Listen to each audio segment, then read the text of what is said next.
with Paul Maurice. We'll start front right with Jameson. Well, Coach, you guys kind of spent a whole season perfecting that play with Reinhart. Just what did it mean for it to work and come up in such a big moment in the playoffs like that?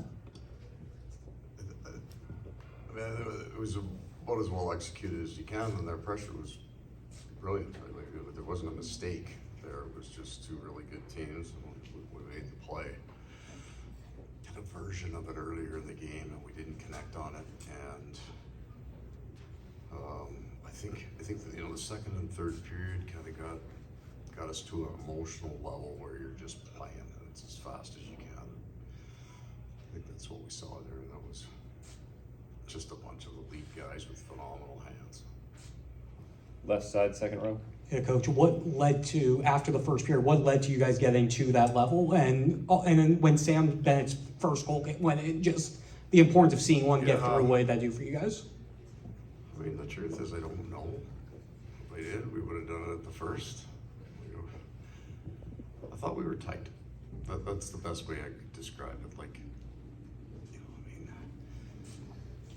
both teams wanted so bad and invested so much hard work to get there. I just thought we were tight. And then after the first, we just played. It wasn't more coaching, it would be less. I don't have a better explanation for it. I don't think I wind them up hard before a game. Like, you never know what your impact is, but that was my conversation after the first, is I thought we were tight, and we don't play that way.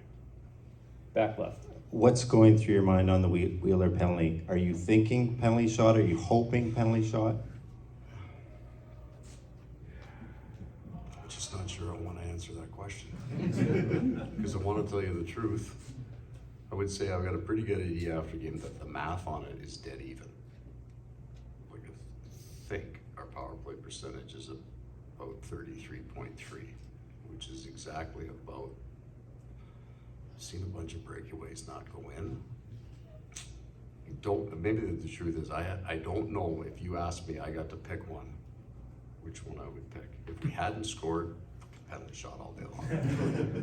That's just the truth. I don't know, because it all went through my head. Front right. To be clear, you would pick power play now? Pretty sure Thank that's you. the way Right. we go. That's 90% of coaching is revisionist history. I knew this was going to happen. That's why I put that guy on the ice. How much, this kind of goes back to your first answer, but forget the circumstances and the stakes and game 4 and down 2-1 and all that. How much do you find yourself just enjoying what that third period was, when it's just end to end and both goalies are just doing ridiculous things? And how much do you find yourself having fun in that moment, if that's even possible? It is, but there's a qualifier to it. You don't have to be winning. You don't have to be dominating. But you have to be kind of playing the way you've prepared your team to play. If you've done your job, we should look a certain way.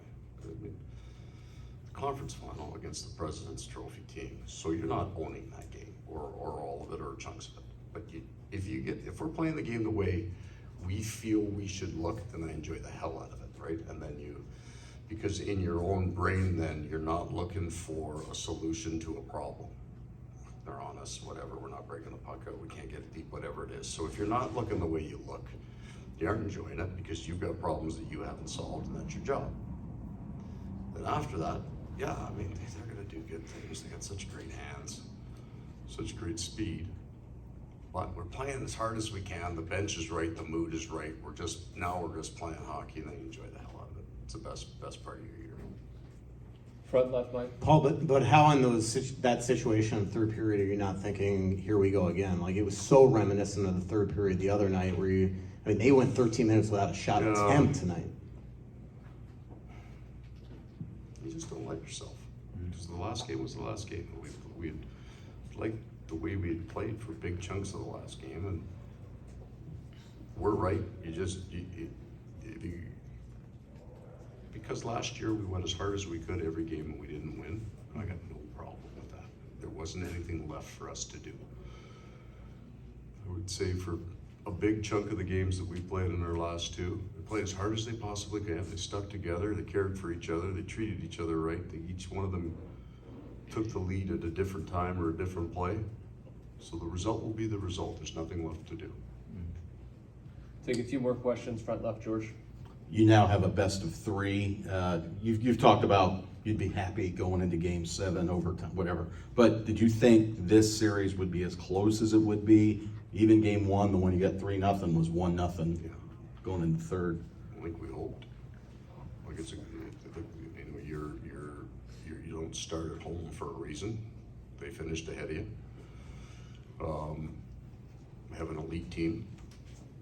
So you know that if you play really well and really hard, you got a chance. And for the most part, it's going to look even. I think it's phenomenal hockey, and I can say that. I mean, if you're up 3-0, that's easy for the coach to say. But it's 2-2. It's tight. There's great saves at both ends. There's incredible skill, incredible speed. There's some physicality to it. But it's also been a really disciplined series. There haven't been the blow-ups. Like, for the new people to the series, it's not overly physical. Like our Boston series was mean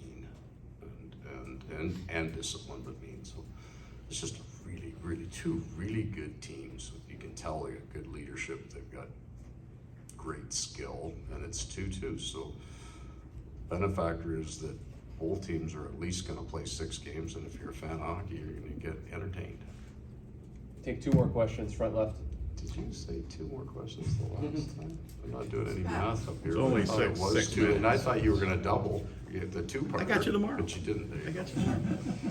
Paul, there's been a lot of goals in the series that have come right off zone starts, whether it's O zone or D zone, and you've got a couple of guys, particularly tonight, Sam Reinhart, Steven Lorenz, were lights out in the face-off circle. Just about the importance of having a lot of guys on your roster that can step in and really win you a lot of draws. And Lister Reinen had put some big numbers in, but so is Trocheck. He's been just dominant in the circle. So you need a bunch of people. There weren't as many, and I appreciate this, but there weren't as many centermen kicked out tonight. The linesmen did a brilliant job of managing, and there wasn't cheating or anything. It was just really well done by the officials.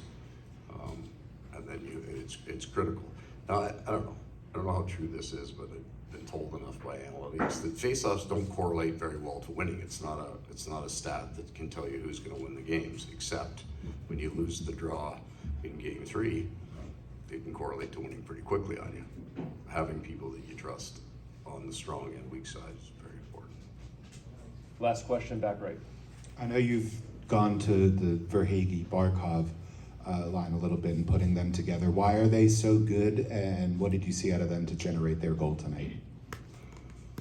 Well, the elements of the line, so we have extreme speed and an incredibly quick shot in Verhaeghe.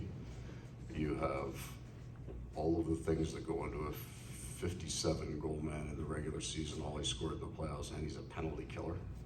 It's very unusual.